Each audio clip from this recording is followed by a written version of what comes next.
So, Kurt, this is actually a show you recommended to me, and I didn't really know anything about it. Tell us why you were interested in this. It's a shoujo. We looked that up. Yeah, we looked it out it's this a time. shoujo. We got you, buddy. Thought it was cute. Thought it was a interesting shoujo.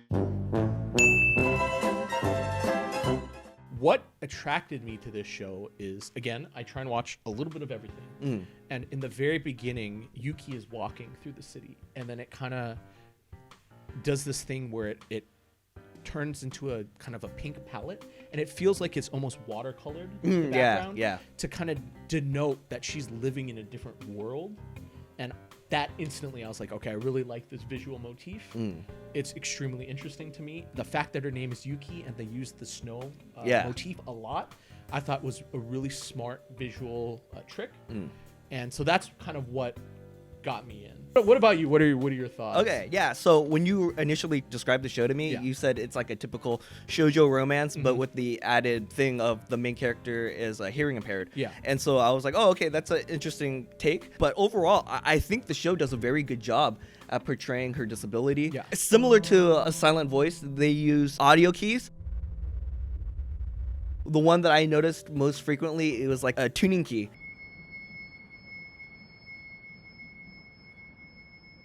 When it's Yuki's point of view, so you get that sense of like disorientation from her point of view. And I think the show could have done a little bit more in visual and audio storytelling with the use of her disability. One of the scenes that I really enjoyed and I wish they did more of is they're doing sign language, and then you see the hiragana and the kanji. That was I forgot about that. Yeah, that was so good. That was a really, really neat way of doing sign language, and I would wish they had done more of that. Would I have loved to see a lot more visual? Of course. I'd always prefer it to be more visual. Yeah. It's anime. Yeah. Right?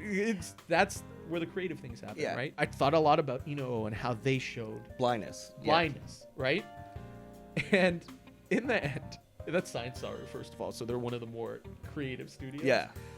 I think this is fine for what it is. I think it does just enough that I'm like, okay, you have my attention. I really love how they try and visually show Yuki's viewpoint of things. Yeah. And I think that how they visually show things is what really makes this show interesting. But also there's a lot of points where she talks about how they're signing. She can make assumptions about people's characters from how they sign. Yeah. So she talks about how Itsuomi's sign language, it feels very warm and welcoming, whereas her childhood friends feels like harsh and sharp. Yeah. Right? People that can hear, we interpret how people sound, and we can kind of attribute, like, is this person nice? Is this person kind? Yeah. You can kind of try and see that from how a person sounds, right? Yeah. But in Yuki's sense, she doesn't have that, right? And so she has other ways of finding about people, right? And I think that's always interesting when you're looking at how, as humans, do we connect. One of the things that made this show like really stand out was Yuki saying, she can understand people's emotions by the way they use sign language. Yeah. And in Moon on a Rainy Night, the main character, she reads lips. Yeah. And so she understands people's emotions through watching their face. Because she goes, a lot of people make faces unintentionally, and so she can understand what people are feeling in their heart. Yeah. And that was an aspect that I felt was kind of lacking with Yuki. So I think that was a missed opportunity. Yeah, the characters they don't feel as human as Skip and Loafer, but again, that's kind of a tall order.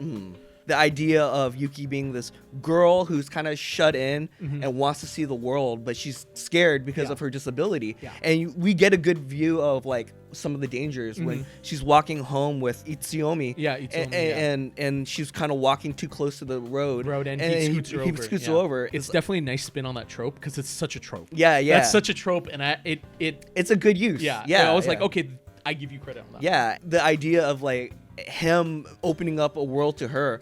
And one of the scene that like really hooked me was at the final scene of the first episode, where he's texting her and she goes like, "Oh, how big is the world?" And he goes, "The world is huge. I want to be a part of your world." Yeah. And that was such a it's so shoujo. That's such a shoujo scene, but it was so cute. Yeah. And that's the best way I could describe the show is cute. It is so adorable, and I'm really enjoying it. In a silent voice, Yeah. the main heroine, she was deaf relatively early on in her life, and so her speech is like impaired as well. And so Sayori Hayami, who voices the main character, she did a really good job.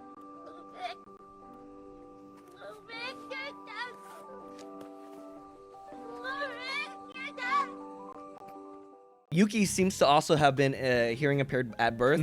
And so, but when she speaks, she doesn't have that same kind of cadence as Sayori Hayami did, which I don't necessarily blame the voice actress or the show for, because that's a very difficult thing. そうだけど I know that Sayori Hayami had to do a lot of training to do that kind of voice acting.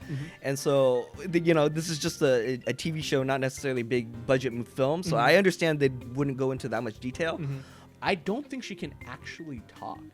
Oh, I I could have sworn there was one or two scenes when she's talking to her friend Emma, and I thought she was speaking. See, to that's her. what's unclear. I think this is just so a lot of times, sometimes they'll use the line messages. Yeah. I have a suspicion that most of the talking is line or phone based, but it's too hard visually to always be showing like line messages on the screen, right? It distracts from the show. So I guess that's one thing that can probably be clarified is that I think a lot of her talking tends to be inner monologue and not what is going outside. Yeah. So I think personally they could use diegetic and non-diegetic sound a little bit better to make it clearer when she's in her own mind. And because one of the things that I noticed when they do kind of make an audio difference is when they're voicing their sign language, it's got more of an echoey toneness to it, so you can tell that they're speaking through sign language. 急いでるからじゃあね I am hoping for a show that is it's not like over the top like a lot of high school romances. I think a big issue with anime romance is it's always like high school. It's very often in high school. This is one of the few that isn't. And so this gives me this is like something like I don't know if Sing Yesterday to me. I think you didn't watch that no, season. I haven't seen that. And I think I wanted a more mature romance series that's not about high schoolers, and this scratches that itch. As long as a teacher doesn't date the high schooler that she's known since she was like 2, and the other adult also dates a high schooler in the last 10 minutes of the show after you've already established that they've moved on and grown as characters, then we're good. Okay. Right? They could fumble the bag. Oh yeah. Could they? I wouldn't be shocked. Right? It could. Yeah. But so far, I have enough goodwill for the show. Right? Yeah. So far, they've proved to me that things seem to be going on the right track. Okay. Does that always mean that it's gonna be good to the end? No, of course not. Yeah. One of the things I wanted to ask you, what about your opinion on what do you think about all of her internal monologues? Would you have rather have had the show try to get her feelings across like more literally? Because like in a silent voice, you never hear the main their inner monologues. Let's be honest. Shoujos are about the main girl usually. That's the most important part.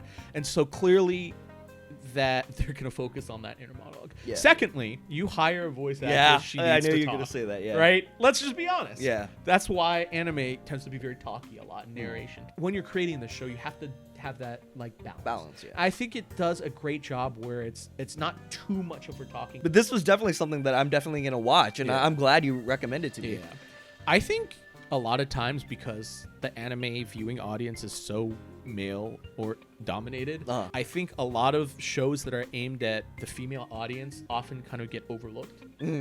But also, again, just like Dungeon Meshi, I don't think this is gonna be a show that's like, that like it's hit knock out of the ball, right? I think my opinion of this is similar to your Dungeon Meshi, where it's a lot of okay parts put together to make a fairly entertaining show. Yeah. I agree. Yeah. I agree. I just think overall this season is on the weaker side. Winters tend to be kind of weak, to be honest. And I think out of all of what is happening, well, that's unfair because some of the continuing shows are really good, like Shangri-La Frontier and Free Ren and Kusuria. There's some really great shows in the continuing series. But from the new batch of stuff, I think this is one of the more interesting shows. Is this in a year from now? Am I going to be putting this in S tier if we do another tier listing video? Probably not. I think this is like an A or B things kind of shake out for it.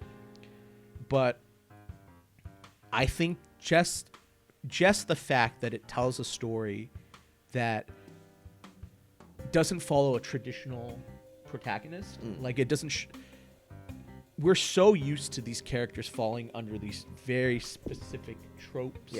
But for me the big draw was definitely Yuki and her hearing impairment, because I don't see very like hearing impaired or blind kind of characters in anime. So I really enjoy seeing the way you get that kind of disability across with anime or manga. もっとの手話は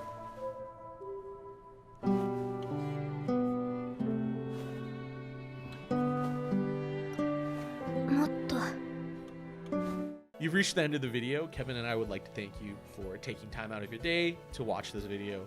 If you liked it, give the video a like. If you liked hearing us talk and want to hear more, consider subscribing. Thank you so much again.